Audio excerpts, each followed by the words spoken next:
नमस्कार, knocking-news.com में आपका स्वागत है। मैं हूं गिरिजेश वशिष्ठ। यूपी में एक बड़ा खतरा, बड़ा सेंसेशन, बड़ी सनसनी है। सनसनी डकैतों की नहीं है, चोरों की नहीं है, ये सनसनी है जानवरों की। कुछ जानवरों ने वहां पर इंसानों पे हमले शुरू कर दिए हैं, बच्चों पे हमले शुरू कर दिए हैं। 8 बच्चे मर चुके हैं, एक व्यक्ति घायल हो चुका है। ये जानवर हैं भेड़िए। भेड़िए आप जानते हैं ना, भेड़िए के मुंह में 40 दांत होते हैं, तो बड़ा जबड़ा होता है और वो डॉग फैमिली का जानवर है। तो डॉग फैमिली के जानवर होते हैं, वो जब काटते हैं तो वो काट के खींचते हैं मांस को, उसी समय काट के बार बार खींचेंगे। ये डॉग फैमिली की प्रवृत्ति है, वो मांस पकड़ के खींचते हैं।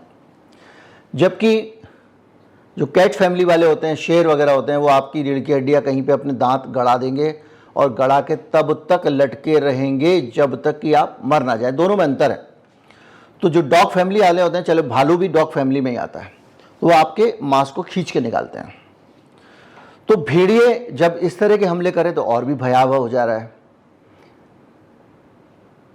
ऐसी हालत में एक नया डेवलपमेंट और हुआ है कि नेपाल से एक टाइग्रेस आ गई है, एक बाघ, महिला बाघ, शायद बाघ है, महिला नहीं है, वो मादा नहीं है, माफ़ कीजिएगा। तो बाघ भी आ गया है। तो सिचुएशन बड़ी खतरनाक हो गई है। अब इस सिचुएशन में सबसे बड़ा मसला ये है कि ये जो जानवर हैं, ये जानवर जो हमले कर रहे हैं, ये क्यों कर रहे हैं। नॉर्मली सोशल मीडिया पे आप पढ़ते हैं इंसान उनके इलाके में घुस गया है तो वो हमला करते हैं, ये एक जेनरिक स्टेटमेंट है। लेकिन ऐसा नहीं है कि इंसान उनके इलाके में घुस गया है तो हमला करते हैं। तो ये 2-4 ही क्यों, सैकड़ों 50 क्यों नहीं। तो मन में बहुत सारी चीज़ें आती हैं, भाई मेरे घर के इलाके में अगर आ जाए तो मैं क्या करूँगा, मैं कैसे इससे निपटूंगा। मन में बहुत सारी चीज़ें ऐसी भी आती हैं कि मान लीजिए हमला कर दे तो क्या करूँ। मेरी बस्ती में, मेरे गांव में, मेरी कॉलोनी में अगर भेड़िया आए तो मुझे कैसे बचना है। ये सारे ऐसे सवाल हैं जो मेरे, आपके, सबके मन में आते हैं। ये भी आते हैं कि क्या ऐसे ही भेड़िया आते रहेंगे। ये भी सवाल आता है, भाई सामने अगर भेड़िया खड़ा हो तो मैं क्या करूं। क्या ऐसा होगा कि भेड़िया ही जो करना है करेगा, मैं कुछ नहीं कर पाऊंगा। तो ऐसी बहुत सारी चीज़ें अलग अलग तरह की। शेर आ जाए सामने तो क्या करना है, दिमाग में आपके आती हैं। और ये जो उत्तर प्रदेश की लखीमपुर और दूसरी जो घटनाएं हो रही हैं, इसके बाद तो और ज़्यादा इसकी अहमियत बढ़ जाती है। अब ये जानकारियाँ कहाँ से ली जाएं, किससे ली जाएं, कौन ये जानकारियाँ हमको देगा। मैंने वन विभाग के बहुत सीनियर अधिकारी हैं, चीफ कंजर्वेटर रह चुके हैं, और जिन इलाकों में ये घटनाएं हुई हैं उन इलाके के कभी कहीं डीएफओ तो कहीं कंजर्वेटर, इस तरह से वो पूरे के पूरे जंगलों के इंचार्ज रहे हैं। पूरा जंगलात का महकमा उनके अंडर में रहा है और उनकी पोस्टिंग भी अलग अलग जगहों पर रही है। पीलीभीत टाइगर रिजर्व में भी रहे हैं अभी लास्ट में, जहां उनकी लास्ट में जब वो रिटायर होने से पहले। तो अभी ताज़ा रिटायर हुए हैं, इसलिए उनको ज़्यादा जानकारी भी विभाग के बारे में। जावेद अख्तर उनका नाम है। मैंने उनसे संपर्क किया और उनसे बातचीत किया, उनसे इंटरव्यू किया है। जाहिर बात है बहुत ज़्यादा जानकारी हमको उनसे मिल पाएगी। तो चलते हैं, जावेद साहब से बात करते हैं और समझने की कोशिश करते हैं कि एग्जैक्टली ये हो क्या रहा है। भेड़िए आदमी पे हमला करने क्यों लगते हैं, शेर आदमी के बस्ती में हमला क्यों करने लगता है, क्या वजह है, उनकी आबादी है क्या, बहुत सारी चीज़ें उन्हीं से समझते हैं। अभी आया मैं।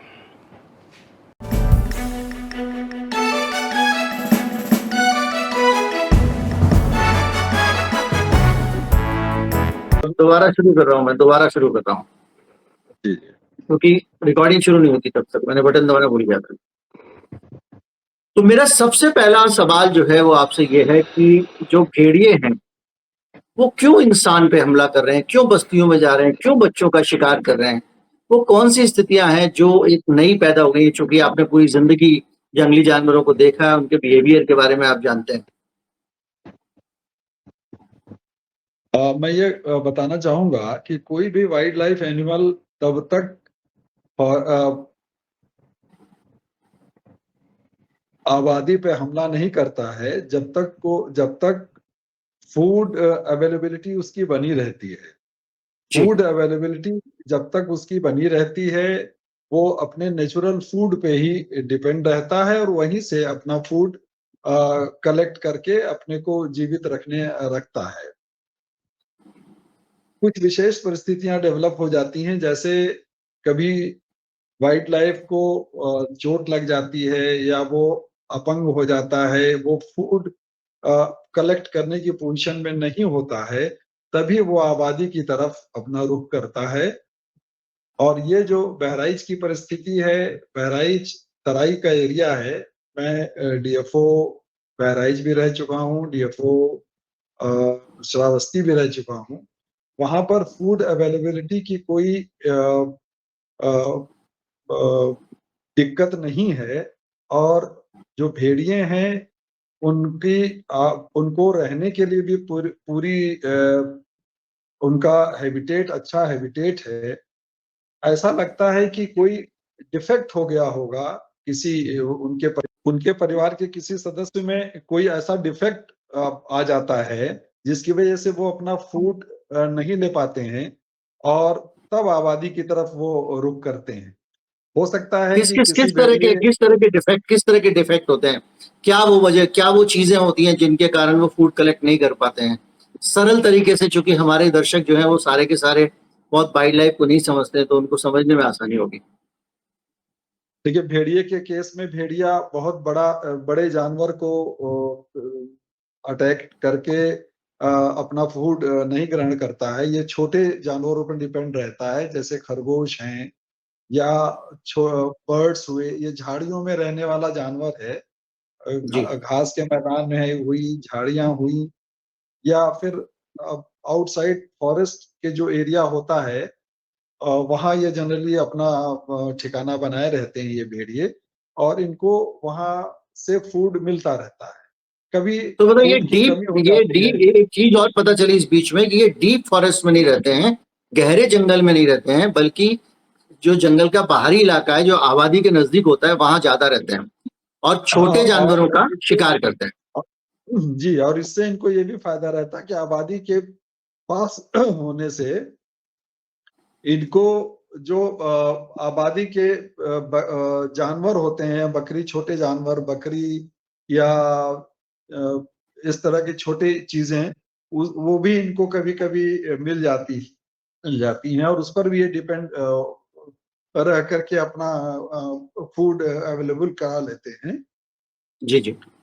डिफेक्ट इनका कभी मुंह में हो जाता है, दांत इनके अगर टूट गए या इनके जबड़ा कमजोर हो गया, तभी ये अ, आबादी की तरफ रुख करते हैं और बच्चों पे हमला करके उसको अपना निवाला बनाते हैं। अ, जी। ऐसी विशेष परिस्थितियों को छोड़ करके ऐसा एग्जाम्पल नहीं मिलता है कि ये अ, आबादी की तरफ हमला करें और आबादी को वो अपना निशाना बनाए। तो ये जो अभी जिस तरह के मामले सामने आ रहे हैं, इनको लेकर आप अगर ये देखा जाए तो इसमें, लेकिन ये पूरा का पूरा झुंड है, तो ये एक नहीं है। मान लीजिए दांत जबड़ा टूट टूट गया, एक का टूट गया, दांत खराब हो गया, एक का हो गया, लेकिन ये बहुत सारे 4 5 6 भेड़िए एक साथ देखे गए, अलग अलग तस्वीरों में, सीसीटीवी से, ड्रोन कैमरे से पकड़े गए, देखे गए। तो क्या ये पूरा झुंड उसमें शामिल हो जाता है फिर?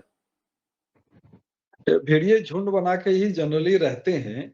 झुंड ये फैमिली के रूप में ही रहते हैं। अगर झुंड जी। के किसी सदस्य का को ऐसी आदत लग जाती है, तभी बाकी सदस्य भी उसको फॉलो करने लगते हैं। ऐसा देखा जाता है। जनरल ये एटीट्यूड नहीं है भेड़ियों का।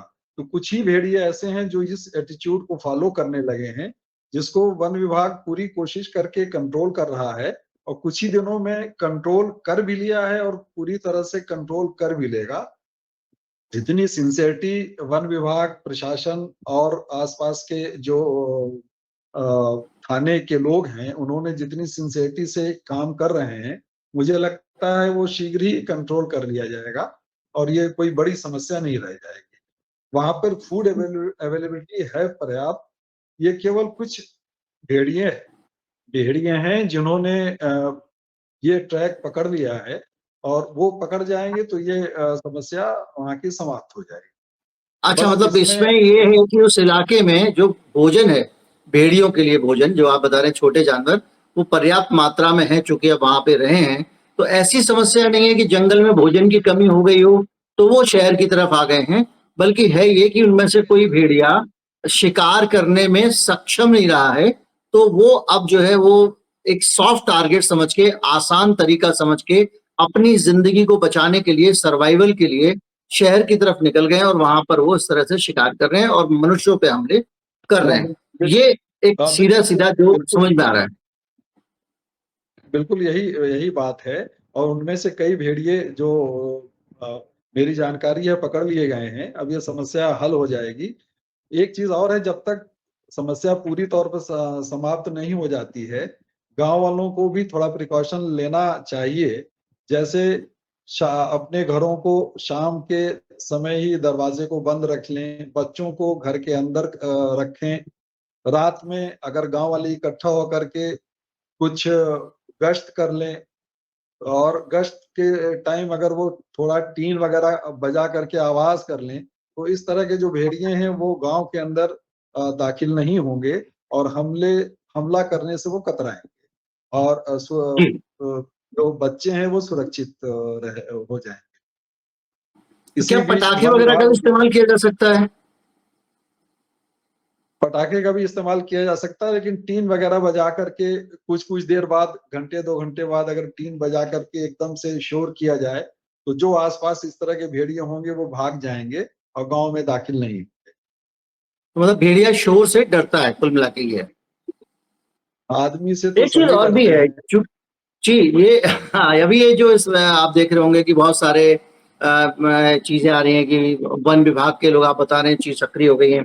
मुझे याद है मैंने आपका इंटरव्यू किया था कि कैसे बरेली शहर के बीचों बीच एक फैक्ट्री में महीनों तक एक शेरनी छिपी हुई थी, टाइग्रेस, और उसको आपने पकड़ा था, उसका पता लगाया था, और वो कितनी चालाक थी। वो इंटरव्यू है चैनल पे कि किस तरह से वो वन विभाग की हर चाल को समझती थी, और कहाँ वो जी। छिप के बैठी हुई थी एक पुराने कंटेनर में जहां पे कोई कल्पना भी नहीं कर सकता था। बहुत सारे सीसीटीवी कैमरे लगाए गए थे, बहुत सारे कटड़े बांधे गए उनको फंसाने के लिए, पिंजरे लगाए गए, लेकिन वो हाथ में नहीं आती थी वो टाइगर्स। तो उस तरह वो की भी चीजें, आपका बहुत सारा एक्सपीरियंस है। तो पहले छोटा वाला, ये बड़ा रोचक मामला है, जिन्होंने वीडियो ना देखा हो, एक आध मिनट में आप उसके बारे में बता सकते हैं। वो लगभग आपको याद होगा, आप तो आपने उस जगह का भी मुआयना किया था। वो एकदम जी। बरेली शहर का ही मामला था, और उसमें 1 साल तक उस कैंपस में वो टाइग्रेस रही। और वन विभाग इतना एक्टिव था कि उसने एक भी कोई कैजुअलिटी नहीं होने दी, और उसको सुरक्षित पकड़ के दुधवा टाइगर रिजर्व में हम लोगों ने उस टाइग्रेस को छोड़ भी दिया था। वो एक बहुत ही इंटरेस्टिंग और बहुत ही अच्छा अभियान रहा वन विभाग का। और वन विभाग इस भेड़िया को पकड़ने में भी सफल हुआ है, और शीघ्र ही वहाँ की ये समस्या भी मैं उम्मीद करता हूँ खत्म हो जाएगी। थोड़ा थोड़ा सा लोगों को धैर्य और चौकन्ने रहना चाहिए, और वहाँ के लोगों से मेरा ये अनुरोध है कि थोड़ी सावधानी बरतें। कोई बहुत ज्यादा घबराने की बात नहीं है। थोड़ा चौकन्ने रहें, थोड़ा प्रिकॉशन लें, तो कुछ उन लोगों का नहीं बिगड़ेगा, और भेड़िए अटैक करके उनका कोई नुकसान नहीं पहुंचा पाएंगे। और इसी बीच वन विभाग पूरी तौर पर उनको नियंत्रित कर लेगा, क्योंकि उस जिले के ये का जो आप बात प्रशासन। कह रहे हैं कि वन विभाग उनको नियंत्रित कर लेगा, पूरा भरोसा है।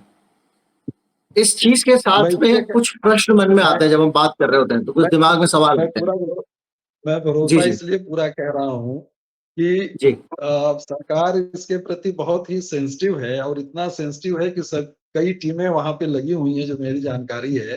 हालांकि मैं जी। जी रिटायर हो गया हूँ, बहुत ज्यादा टच में नहीं हूँ, लेकिन जानकारी रखता हूँ।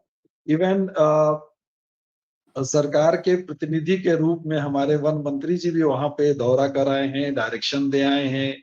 हमारे हेड ऑफ डिपार्टमेंट जा चुके हैं, वाइल्ड लाइफ के हेड ऑफ डिपार्टमेंट जा चुके हैं। कई डीएफओस की ड्यूटी जो एक्सपर्ट हैं उसमें उनकी लगी हुई है, तो सब लोगों ने कंट्रोल कर रखा है। कोई ऐसी बहुत घबराने वाली या बहुत परेशान होने वाली चीज नहीं है। अब चूंकि वाइल्ड लाइफ है, उसने थोड़ा सा अपना पैतरा बदल दिया है, अपनी आदतें बदल दी हैं, तो जी, उसको मेरा सवाल इसी से जुड़ा हुआ था कि आपने कहा कि हमें उम्मीद है कि बहुत जल्दी कंट्रोल कर लेंगे। फिर आपने ये भी बताया कि मंत्री जी वहां दौरा कराए हैं, बहुत अधिकारी वहां पहुंच गए हैं। लेकिन मंत्री जी के वहां पहुंचने से, अधिकारियों के वहां पहुंचने से तो भेड़िए को कुछ पता नहीं चलेगा। मैं जानना ये चाह रहा हूं कि जो आपके वन विभाग की टीम होती है, आपकी जो टीम होती है, आपके लोग होते हैं, जो ऑफिशियल्स होते हैं, जब उनको ये सूचना मिलती है कि फला जगह भेड़िया आया है, तो वो ऑपरेशन कैसे चलता है, ये ज्यादा इंपॉर्टेंट है, जो हमारे लिए नई जानकारी होगी। बाकी सब तो चलिए ठीक है, जाते हैं, स्टाफ को भी गंभीरता लगते हुए मंत्री जी आए हैं तो हम और शिद्दत से काम करें। लेकिन वो तरीका क्या होता है? मान लीजिए वैसे ये ऐसे ही शुरू कर देते हैं कि मुझे पता चला कि मेरे घर के पास के पार्क में मैंने एक तेंदुआ देखा या एक भेड़िया देखा या कोई जानवर देखा है, तो मैं वन विभाग को कैसे सूचित करता हूँ, फिर वन विभाग कैसे उस पर रिएक्ट करता है, ये थोड़ा सा आप तफसील से बताएंगे तो लोगों को नई जानकारी मिलेगी। देखिए, शासन ने एक नंबर 112, आप भी जानते होंगे, जो डायल जी 112 है, 112, उसको शासन ने प्रचारित कर रखा है। और किसी भी डिपार्टमेंट की किसी भी जगह की कोई समस्या हो, 112 डायल करें, तुरंत पुलिस जी उसको उस समस्या को सुनती है, और जिस डिपार्टमेंट की समस्या होती है उसको तत्काल पुलिस बताती है। हम लोगों को, जब मैं डीएफओ था या कंजर्वेटर था या पीलीभीत में पोस्टिंग थी मेरी, कहीं कोई सांप निकलता था या कोई भी घटना ऐसी लेपर्ड निकलने की होती थी, डायल 112 पे लोग डायल करते थे और तत्काल 15 मिनट के अंदर हम लोगों के पास वो सूचना आ जाती थी।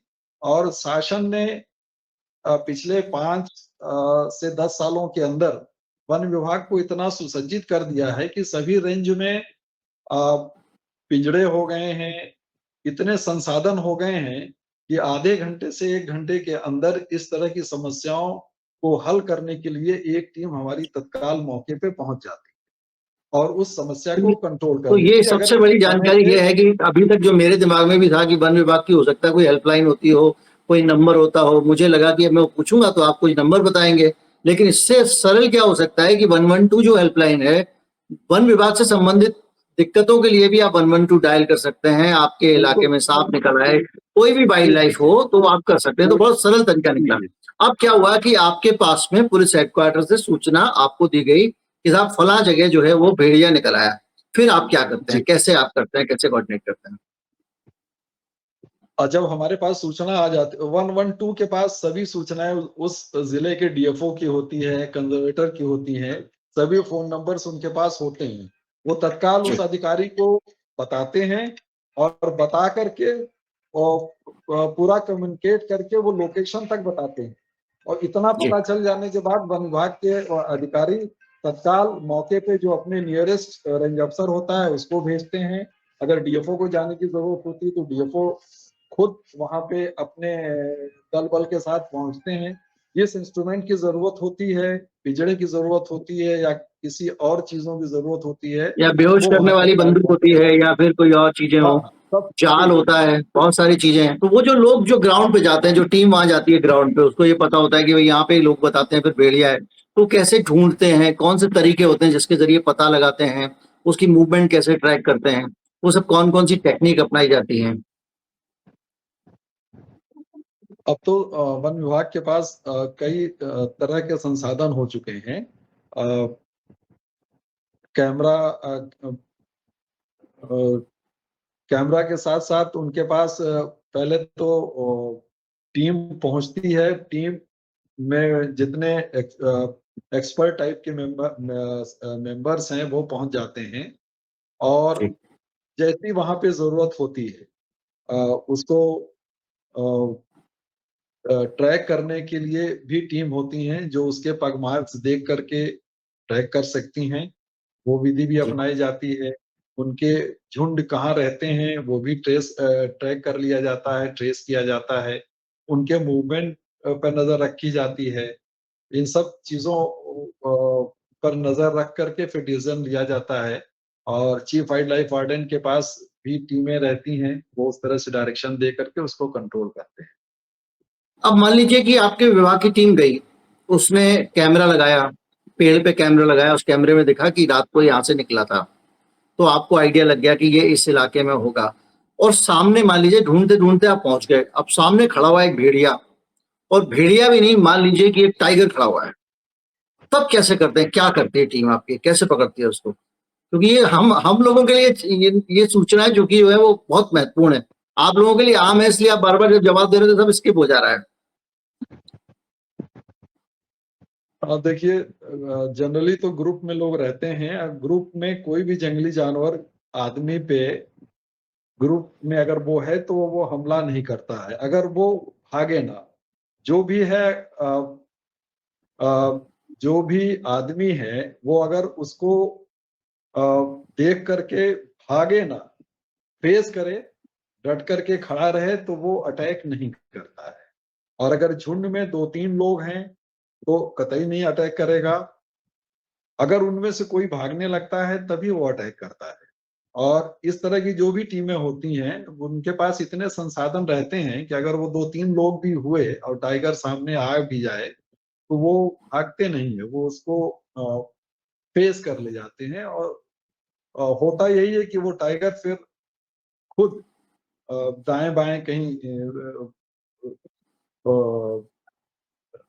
अपना ट्रैक पकड़ के निकल जाता है, वो सामने अटैक मतलब नहीं टाइगर करता है। खुद ही इसमें खुद को खुद अपने आप को बचाने की कोशिश करता है, लेकिन आप तो खुद वहां वो पर जब मौजूद है तो आप तो इसलिए भी नहीं है कि वो निकल के चला जाए, बड़ी मुश्किल से तो मिला है, तो क्या करते हैं, क्या चाल डालते हैं उसको पकड़ने के लिए, क्या करते हैं उस वक्त, या बंदूक चलाते हैं, वो आपकी जो बेहोश करने वाली बंदूक होती है उसके लिए भी तो कोई अलग से डॉक्टर होता है ना आपके पास, जो हर मतलब आम आदमी नहीं चला सकता, उसके लिए डॉक्टर डोज तय करता है, फिर वही गोल बंदूक चलाता है, ऐसा कुछ सिस्टम है? वो तो जी जी, वो तो ऐसी स्थिति में अ, पूरी तैयारी के साथ डॉक्टर रहते हैं और उस एनिमल के वेट के हिसाब से वो डोज देते हैं। वो एक टीम तो उसको डोज देने वाली होती है, उसके पीछे दूसरी टीम पूरी तैयार रहती है, जिसके पास पिंजरा रहता है, उनके पास पूरे संसाधन रहते हैं। जैसे ही टाइगर, क्योंकि टाइगर को बेहोश होने के बाद बहुत ही कम टाइम, 10 मिनट 15 मिनट ही मिलता है, उतने ही टाइम में उसको जब जैसे ही बेहोश होता है उसको मौके पे पिंजरा ले जा करके उसको संभाल करके पिंजरे में रखा जाता है। चूंकि वो बेहोश रहता है, उसकी बॉडी को कोई दिक्कत ना हो, कोई उसका अंग मुड़ ना जाए, उसको चोट ना लग जाए, इसलिए बहुत ही सावधानी के साथ जितने उस टीम में लोग रहते हैं वो हाथों हाथ उसको ले करके पिंजड़े के अंदर डाल करके फिर तत्काल उसको दूसरा डोज दिया जाता है। और वो 5 ही 7 मिनट बाद फिर अपने पुराने जोश में आकर के दौड़ने लगता है। ये आप सोचिए कितनी खतरनाक स्थिति है कि एक टाइगर आपके सामने है, ये दर्शकों के लिए भी समझने वाला है, एक टाइगर आपके सामने है और आपने जो है उसको एक बंदूक दी, बंदूक से एक उसको एक डार्ट मारा, उसमें से गोली नहीं निकलती है, वो बेहोश करने वाली बंदूक में से एक इंजेक्शन निकलता है जिसको डार्ट कहते हैं। अब वो डार्ट लगा, उसको लगने के बाद में वो बेहोश हुआ, और आपको ये भी ध्यान रखना है कि वो सचमुच बेहोश हो गया हो, पता चला कि वो थोड़ा थोड़ी नींद आई और आप पहुंच गए वो उसको पकड़ने, तो वो फिर आपको पकड़ लेगा, उसको फिर वो पकड़ना डॉक्टर है, पकड़ने के बाद में उसको 10 मिनट का टाइम है आपके पास, इससे पहले वो बेहोशी से उसको वापस आ जाओ। जब देखते होंगे आप लोग, वो तो हमारा आपका जब इलाज होता है और डॉक्टर जब बेहोशी की दवा देता है तो सोच के देता है 1 घंटे में बेहोश में आएगा, और कभी कभी आदमी 45 मिनट में ही आ जाता है, तो वो भी रिस्क है। हम तो लोग उस पूरी चीजों के उसमें बीच में अच्छा टाइगर को भी नुकसान ना हो ये भी ख्याल रखना है, और फिर उसको पिंजरे के अंदर डालना है, और इस सब के लिए 10 मिनट का समय मिलता है। तो ये अपने आप में बड़ी रोचक जानकारी हमको मिली। और बताइए साहब इसमें और कुछ और जानकारी अगर हो तो। ये वाइल्ड लाइफ अपने में बहुत ही रोचक सब्जेक्ट है पूरा। जो लोग इसमें इंटरेस्ट रखते हैं वो जानते हैं।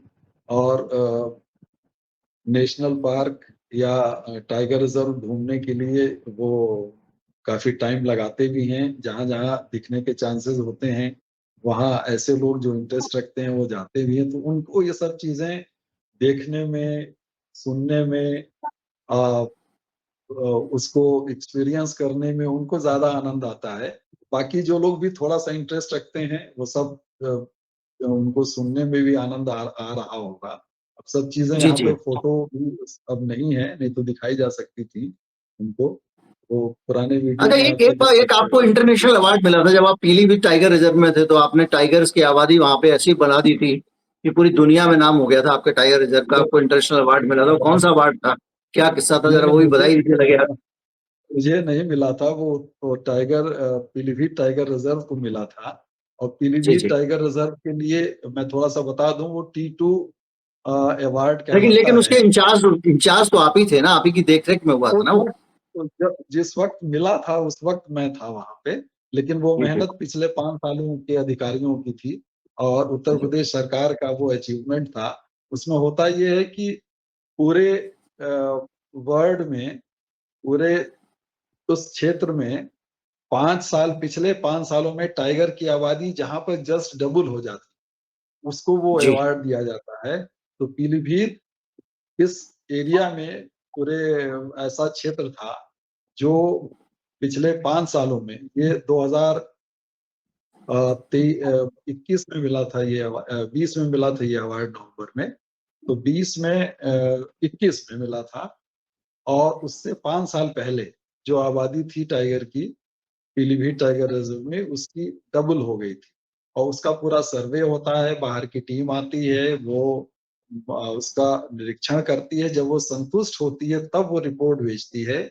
यहाँ पे टाइगर, इस टाइगर रिजर्व में टाइगर की को रहने की जो व्यवस्था है, उसकी जो सुरक्षा है, उसके जो खाने का नेचुरल हैबिटेट है, वो इतना अच्छा है। वहाँ के लोगों ने, वहाँ के अधिकारियों ने, वहाँ के गांव वालों ने इतनी अ,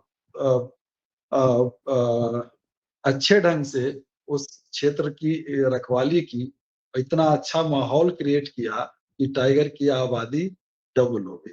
उसके लिए वो अवार्ड मिला। अब हम वापस आते हैं वहीं पे कि आपने टाइगर को बेहोश किया और पिंजरे में डाल दिया, इसके बाद क्या होता है? उसके बाद उसको एक दूसरी डोज, एंटी डोज बोलते हैं, वो दी जाती है, डॉक्टर वो देते हैं।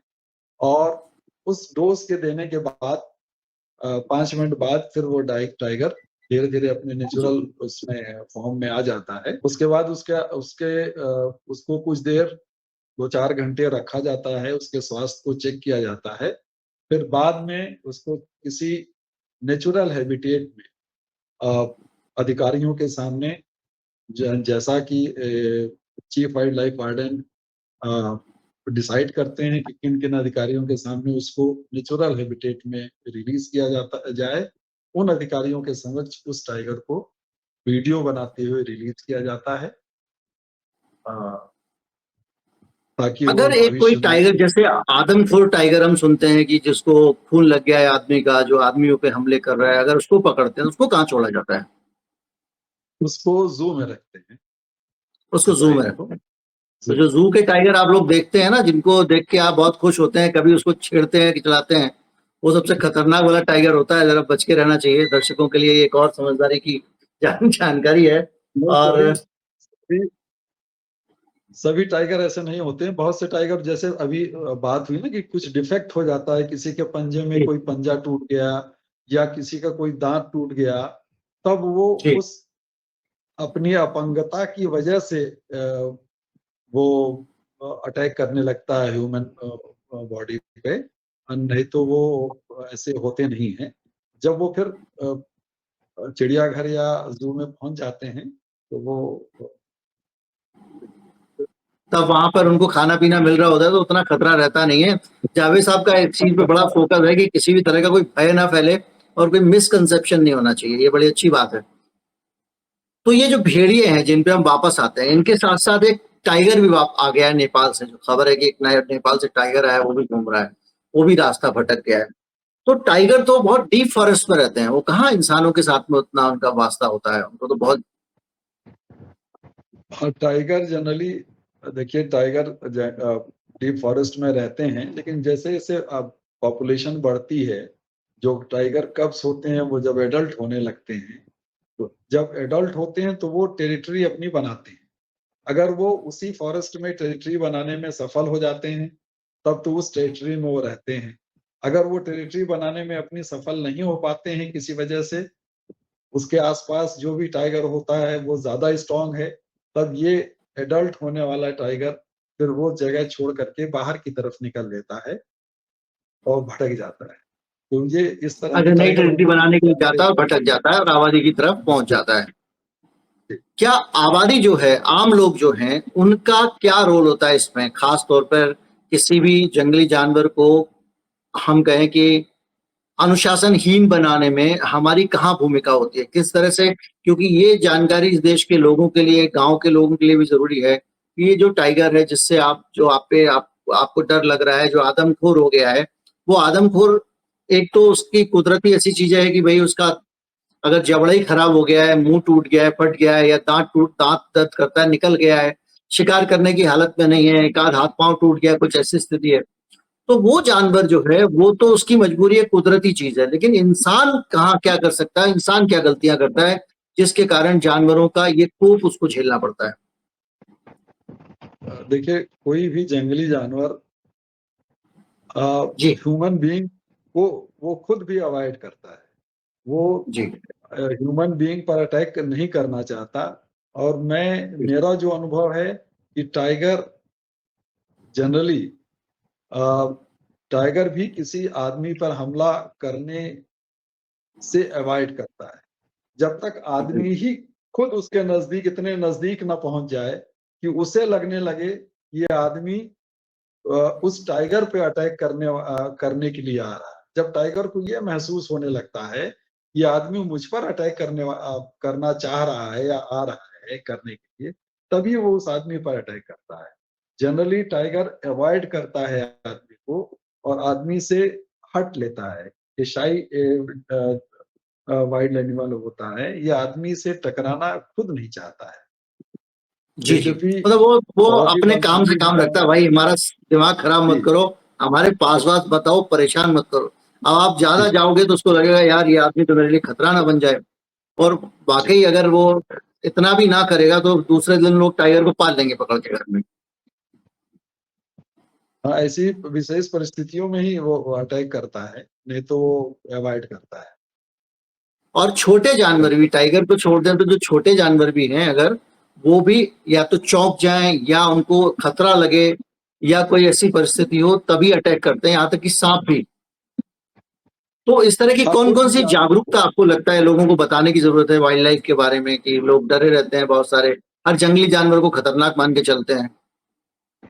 देखिए, जानवर कोई भी दिखे तो उसको कभी आक्रामक बनाने की कोशिश ना करें, थोड़ा सा उससे दूर हट लें, तो वो खुद ही अपना रास्ता बना करके निकल जाएगा, चाहे वो सांप हो। इवन देखिए, बंदर को भी लोग जब बहुत छेड़ते हैं तब भी वो पहले डरवा करके आदमी को दूर भगाने की कोशिश करता है। इसके हाँ, घुड़की बावजूद भी देता वो है। नहीं मानता, तभी वो अटैक करता है। ये पहले वो अपनी आवाज निकाल करके उसको दूर भगाने की कोशिश करता है ताकि वो आदमी दूर चला जाए और उसको परेशान न करे। जब आदमी ज्यादा परेशान कर लेता है तभी कोई जानवर अटैक करता है आदमी पे, अन्यथा नहीं। अब ये जो विशेष परिस्थितियां पैदा हो जाती हैं, जैसे भेड़िया अटैक कर रहा है, ये तो डिफॉर्मिटी की वजह से हो जाती है।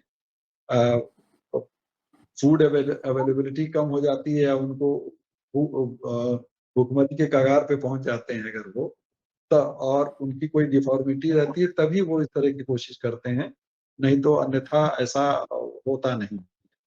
आदमी ही जब बहुत नजदीक पहुंच जाता है ज्यादातर केसेस में तभी हमला होता है। उसको अगर लोग अवॉइड करें तो इस तरह की चीजें, घटना घटित होने से बचा जा सकता है। तो अगर एक आदमी को, अब ये एक बड़ा हाइपोथेटिकल सवाल है लेकिन ये बड़ा सवाल जेन्युइन है, आमतौर पे लोग इस पे चर्चा करते हैं।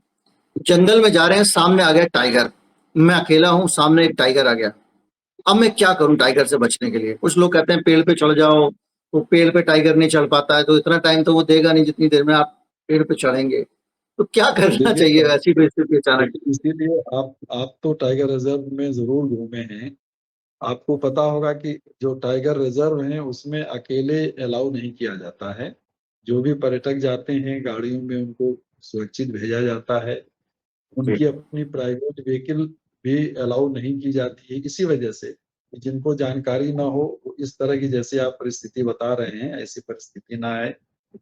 जो आसपास के गांव वाले होते हैं उनको थोड़ा अनुभव होता है, वो भी जानवरों को लेकर के उनको जंगल में जाने से रोका जाता है, मनाही रहती है, जानवर जंगल में नहीं जाते हैं आसपास के गांव के।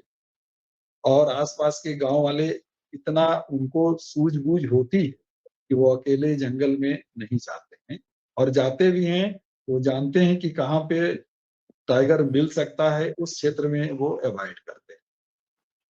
मतलब आप ये तो कहना नहीं चाह रहे हैं, मैं मेरा सवाल ये उनके लिए भी था जो आसपास के गांव वाले हैं और जंगल में जाते हैं, और अगर मान लीजिए उनको टाइगर मिल गया है, तो आप ये तो नहीं कहना चाह रहे हैं फिर आप क्या करोगे, जो करेगा टाइगर करेगा? नहीं, टाइगर जनरली अटैक नहीं करता है जब तक कि अच्छा। उसके बहुत नजदीक आदमी नहीं पहुंच जाता है। कई घटनाएं ऐसी हुई हैं कि टाइगर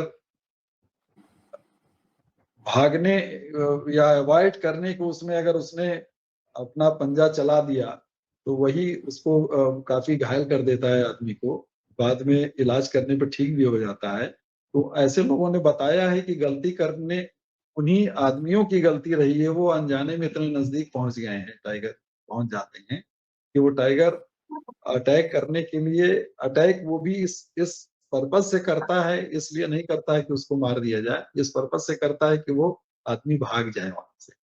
जैसे हम लोग और फोटोग्राफी जब वो करते हैं तो एक चीज फोटोग्राफी की बेसिक चीज है कि आप किसी भी जानवर का एक उसका एरिया है, सेफ एरिया, जिसमें वो दखलंदाजी बर्दाश्त नहीं करता, एक हद से ज्यादा नजदीक ना जाए।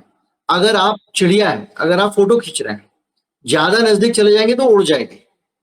अगर कोई जानवर है ज्यादा नजदीक चले जाएंगे तो अटैक कर सकता है। तो आपको एक ऐसे डिस्टेंस पे रहना पड़ेगा जिस पे आपके रहने से वो जानवर कंफर्टेबल महसूस कर रहा है, उसको ये एहसास हो रहा है कि भाई अभी मैं सेफ हूं, अब इससे ज्यादा। आपके घर में भी अगर कोई आता है आदमी, गेट के बाहर खड़ा होता है, आराम से आप बात कर लेते हैं, अगर वो आंगन में घुसने लगे तो आप टेंशन में आ जाते हो, और अगर आपके ड्राइंग रूम में जबरदस्ती घुसने लगे तो आप उठा के लट्ठी मार दोगे।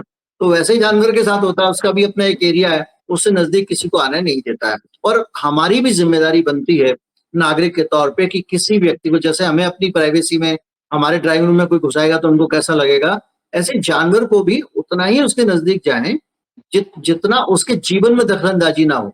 हम उसको वहां डिस्टर्ब करने नहीं जा रहे हैं।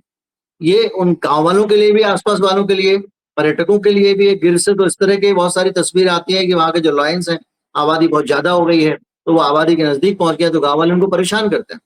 तो वो नहीं करना चाहिए, हमको उनको डिग्निटी के साथ जीने देना है। हम वहां पर उनको देखने जा रहे हैं, हम उनको डिस्टर्ब करने नहीं जा रहे हैं। हमको कोशिश करनी है कि हम सिर्फ अपना काम करके वापस आ जाए, ना कि उनको परेशान करें। ये सबके लिए समझने वाली बात है। जावेद साहब, मैंने क्या कहा, ठीक कहा? नहीं, आप सही कह रहे हैं, जानवरों को डिस्टर्ब ना करें। कभी अगर वाइल्ड लाइफ एनिमल कहीं भटक करके, रास्ता भटक करके गांव के आसपास आ जाता है तो तत्काल, जैसा कि हमने बताया कि अगर फॉरेस्ट डिपार्टमेंट का नंबर है तो उनको सूचित करें। नहीं कोई नंबर है अगर आपके पास तो 112 तत्काल डायल डायल करें, उनको परिस्थिति बताएं।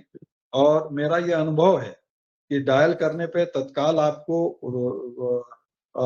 आपका फोन इंटरटेन किया जाता है, या जो आप समस्या बताते हैं, जिस डिपार्टमेंट की समस्या रहती है, वो 112 नंबर उस डिपार्टमेंट को बता देता है।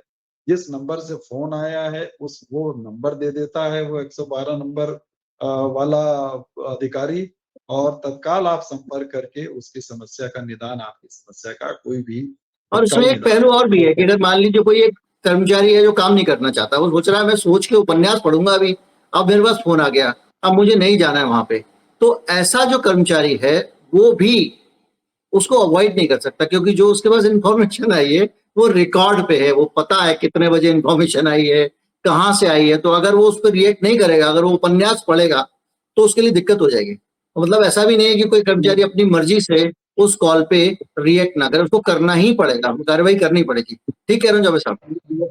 वाइल्ड लाइफ के केसेस में फॉरेस्ट डिपार्टमेंट भी एक्टिव रहता है। वो जानता है कि जरा सा भी लापरवाही बरतने पे, कोई भी फॉरेस्ट का कर्मचारी वो अच्छी तरह से जानता है कि जरा सी भी लापरवाही बरतने पे या तो वाइल्ड लाइफ को नुकसान होगा या गांव वालों का नुकसान होगा, इसलिए तत्काल वो रिएक्ट करता है।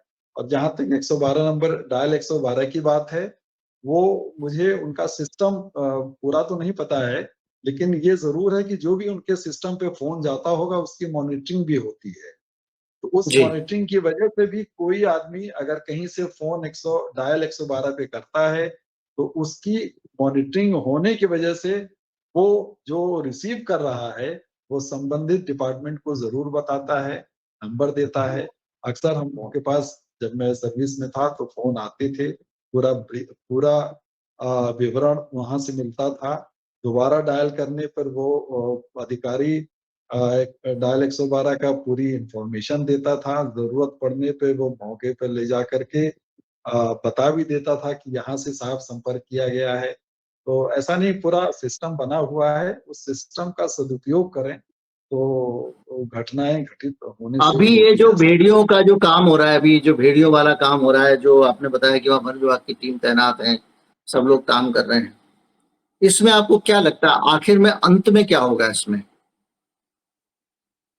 क्या आप है। आइडेंटिफाई कर पाएंगे कौन कौन से भेड़िए हैं जो हाँ, अटैक कर रहे थे? बिल्कुल वो आइडेंटिफाई हो जाएगा और उसमें जो जैसा कि हम लोग या फॉरेस्ट वाले अनुमान लगा रहे हैं कि ऐसे में वही भेड़िए होंगे जो कुछ डिफेक्टिव होंगे या कोई जिनको कुछ ऐसी दिक्कत आ गई होगी, दांत टूट गया होगा या कुछ और उनमें जबड़े में दिक्कत आ गई होगी, वही लोग इस गलत डायरेक्शन में मुड़ गए होंगे। तो वो पकड़ने के बाद वो सब चीजें क्लियर हो जाएंगी और कुछ ही दिन में वो कंट्रोल हो जाएगा। कुछ ऐसी बड़े आतंक की बात नहीं है या परेशान होने की बात नहीं है। परिवार है, जानवर वाइल्ड लाइफ का भी एक फैमिली है जो थोड़ा सा भटक गई है, बहक गई है, वो कंट्रोल हो जाएगी। ऐसे अच्छा, ये बात सही है कि जो जो आपका जो महकमा है जंगलात या वन विभाग जिसको कहते हैं, वो आप लोग जो है वो आप लोग को जितनी फिक्र आदमी की रहती है उससे ज्यादा फिक्र जो है अपने जानवर की भी रहती है कि भाई उसको कुछ ना हो जाए इस टाइप का। हाँ, ये सही है कि हमको अपने जानवरों की ज्यादा फिक्र होती है, हाँ, क्योंकि हाँ, उन जानवरों का आप सोचिए ना, उनका कोई नहीं है, फॉरेस्ट डिपार्टमेंट के अलावा कोई नहीं है। आदमी की तो हाँ, फिक्र मैं भी करूंगा, उसका उसके घर वाले करेंगे, उसके गांव वाले करेंगे, उसके कुटुंब वाले करेंगे, सब उसकी देखभाल करेंगे। लेकिन लेकिन इन उस जानवरों का भेड़िए को देखने वाला कोई नहीं है, बावजूद इसके कि वो देखिए दरअसल क्या है जावेद भाई कि जो हमारी समाज का जो सोचने की धारा है हमारे समाज की, उसमें एक बड़ी दिक्कत यह है कि हम इंडिविजुअल को आइडेंटिफाई करते हैं। अगर आपने किसी एक्ट के बारे में नेगेटिव बात कर दी कि भाई ये काम अच्छा नहीं हुआ, तो उसको ये नहीं माना जाएगा कि वो काम अच्छा नहीं हुआ, ये माना जाएगा कि हम उस व्यक्ति के खिलाफ हैं जिसने वो काम किया। इसी तरह से अगर वाइल्ड लाइफ में एक भेड़िया कुछ कर रहा है तो हम उसके अगर कारण को पता लगा लें, उसने किस वजह से किया होगा, उसको ठीक कर दें। उसकी जगह हम भेड़िए से नफरत करने लगते हैं, भेड़िए से ही हम उसको ही दुश्मन मान लेते हैं। वो दुश्मन नहीं है, उसका एक एक्ट है जो उसके पीछे बहुत सारी परिस्थितियां हैं जिसमें वो उस तरह का बन गया। वो बनना नहीं चाहता था, ऐसा उसने कोई कोर्स वोर्स नहीं किया है कि मैं जाके नरबक्षी भेड़िया बनूंगा। उसको एक मजबूरी में उसका जब मान लीजिए उसका जबड़ा दांत खराब हो गया, अब वो शिकार नहीं कर सकता, वो खरगोश को नहीं मार सकता, तो भटक जाता है। उस जानवर को नहीं पता कि इंसान है, ये है, वो है। तो नफरत नहीं करनी चाहिए, सबसे पहली चीज है। और वो आपके प्यार को सबसे ज्यादा डिजर्व करता है, बावजूद उसके कि उसने आपके किसी अपने अजीज की जान ले ली है, क्योंकि वो नहीं जानता कि वो ऐसा क्यों कर रहा है। ये सोच बहुत बड़ी रखने की जरूरत है और ये समझने की जरूरत है कि जानवर जो है वो हमारा दुश्मन नहीं है, भले ही वो हमें हानि पहुंचा रहा है। और ये हमें वैसे इंसानों के बारे में भी सोचना चाहिए कि कहां पर जाके किस तरह से उस बीमारी को दूर करें, उस तकलीफ को दूर करें, उस दुर्गुण को दूर करें। पाप से नफरत करो, पापी से नहीं। ये उस टाइप का मामला है। मैं ठीक कह रहा हूँ जावेद साहब? बिल्कुल बिल्कुल ठीक कह रहे हैं आप। वाइल्ड लाइफ से नफरत नहीं करनी चाहिए। देखिए, जैसे जैसे फॉरेस्ट कम होते जा रहे हैं वैसे वैसे कहीं कहीं ये समस्याएं बढ़ रही हैं। और इधर तो उत्तर प्रदेश में पिछले 10 सालों से बहुत ज्यादा पेड़ पौधे लगे हैं, फॉरेस्ट एरिया बढ़ा है काफी। फॉरेस्ट में हमारे माननीय मुख्यमंत्री जी को कहीं ना कहीं से वो फॉरेस्ट से पहले से जुड़े हुए हैं, क्योंकि माननीय मुख्यमंत्री जी को नॉलेज है फॉरेस्ट का। वाइल्ड लाइफ का मैंने नॉलेज मैंने है कुछ उनको पुराने पहले। फोटो भी देखे हैं योगी जी के, जिसमें वो टाइगर के साथ दिख रहे हैं। तो क्या कोई व्यक्ति इस तरह से टाइगर को गोद में लेके फोटो खिंचवा सकता है? आपका कानून क्या कहता है? अब देखिए, उनको नॉलेज तो है, और वो अ, कहीं ना कहीं से इस माहौल में जो गोरखपुर में भी फॉरेस्ट एरिया है, वो जरूर उससे जुड़े होंगे। मैं गोरखपुर में भी रहा हूँ।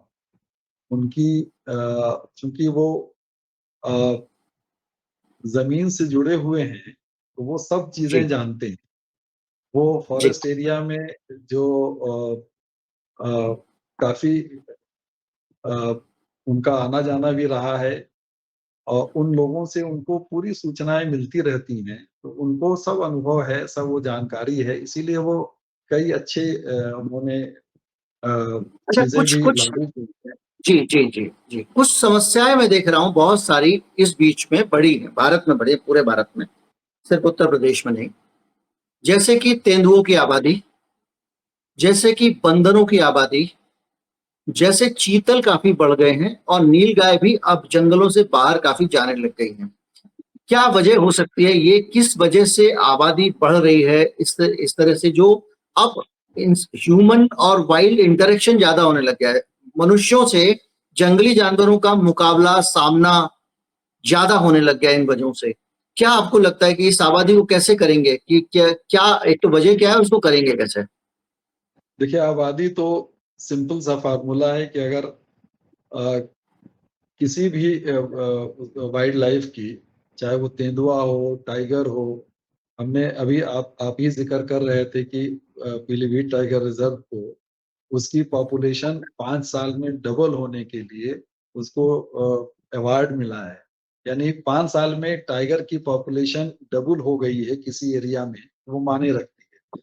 इसी तरह से केवल पीलीभीत टाइगर रिजर्व में ही नहीं, दूसरे जो फॉरेस्ट एरिया हैं वहां पर भी वाइल्ड लाइफ की पॉपुलेशन बढ़ रही है। इसकी वजह यह है कि वाइल्ड फॉरेस्ट एरिया अब ज्यादा प्रोटेक्टेड हो गए हैं। उसमें वाइल्ड लाइफ को रहने की, अ, सुरक्षित रहने की, और उसका जो हैबिटेट है वो ज्यादा अच्छा हो गया है। उनकी उनको खाने के लिए जो चीजें चाहिए, जो चीजें मीन्स जो उनका आहार है नेचुरल, जैसे चीतल है, तो चीतल के लिए जो घास चाहिए, जो पेड़ पौधे चाहिए, वो प्रोटेक्टेड हो गए हैं, वो पेड़ पौधे ज्यादा हो गए, तो उनको चीतल को खाने की अवेलेबिलिटी बढ़ गई है।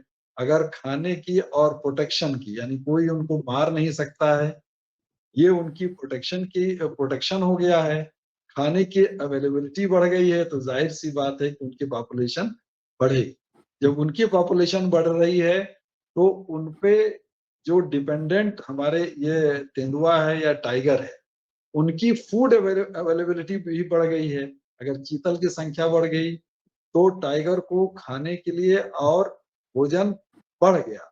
अगर उसको खाने के लिए भोजन बढ़ गया, तो टाइगर की खुद की पॉपुलेशन बढ़ जाएगी।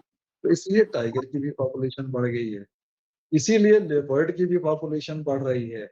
अब पॉपुलेशन बढ़ने के साथ साथ सरकार ये डिसाइड करेगी, जब चिंता का विषय होगा ये। अभी तो उतना नहीं, अभी तो सब उसी में समाहित होते जा रहे हैं। जितने टाइगर हैं किसी न किसी तरह से एडजस्ट हो जा रहे हैं जंगल में। जब ज्यादा होगी तो सरकार कोई पॉलिसी लाएगी नहीं, कि लेकिन इनको समस्या कैसे। तेंदुओं के साथ हो रही है, वो शहरी इलाकों में, गांव में, कहीं पे भी अब बहुत ज्यादा तेंदुए सामने आने लग गए हैं। तेंदुए, तेंदुओं की खासतौर पे, और प्रॉब्लम बंदरों की आबादी भी बहुत बढ़ गई है। तेंदुए जी हैं, जी। बंदर हैं, इस तरह की, ये एक इसका क्या सॉल्यूशन आपको लगता है? कुछ होने वाला है? कुछ करेगी सरकार, या ये ऐसे ही गांव में तेंदुआ घुसता रहेगा? नहीं, सरकार तो सोच रही है, विचार कर रही है, अब संसाधन बनाए जा रहे हैं।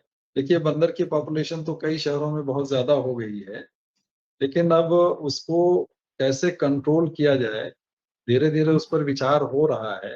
इतनी ज्यादा पॉपुलेशन हो गई है कि कहीं अगर उसको सुरक्षित रख भी दिया जाए, तो भी वो संभव नहीं है ना, क्योंकि पिंजड़े में भी रखना वाइल्ड लाइफ को रखा नहीं जा सकता है। नहीं, ऐसे तो बंदर के साथ तो ऐसा हुआ है ना, देखिए तेंदुए के साथ शुरू हो रहा है, बंदर के साथ ऐसा हुआ है कि वो जंगल से अपनी फूड की जरूरत पूरा करने के लिए जंगल से बाहर आ गया, और बाहर आके वो आबादी में चला गया। अब आबादी में रहते रहते भी उसको कई साल हो गए, 100-150 साल 200 साल हो गए उसको रहते रहते, जनरेशन्स हो गई हैं।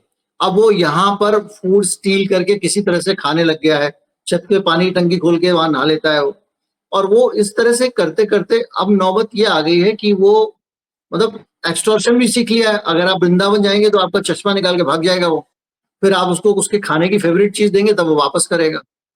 अब ये भी हो गया है। तो ये सारी दिक्कतें ना पॉपुलेशन से जुड़ी हुई हैं। तो क्या ये इसके पीछे ये भी कारण है कि जो फूड की अवेलेबिलिटी ज्यादा है, या हमारे बहुत सारे इंसान जो हैं वो गाड़ी में भर भर के ले जाते हैं, केला खिला रहे हैं, कुछ कर रहे हैं, इन सब चीजों के कारण भी आबादी बढ़ रही है? हाँ, फूड अवेलेबिलिटी की वजह से पॉपुलेशन तो बढ़ती है। अगर फूड अवेलेबिलिटी है, प्रोटेक्शन है, तो उनकी पॉपुलेशन बढ़ेगी। और बंदर की जैसे स्ट्रीट पॉपुलेशन डॉग्स तो को लेकर प्रोग्राम चलाया है, एबीसी प्रोग्राम चलाया सरकार ने कि भाई उनकी हम नसबंदी कर देंगे ताकि उनकी आबादी नियंत्रित रहे।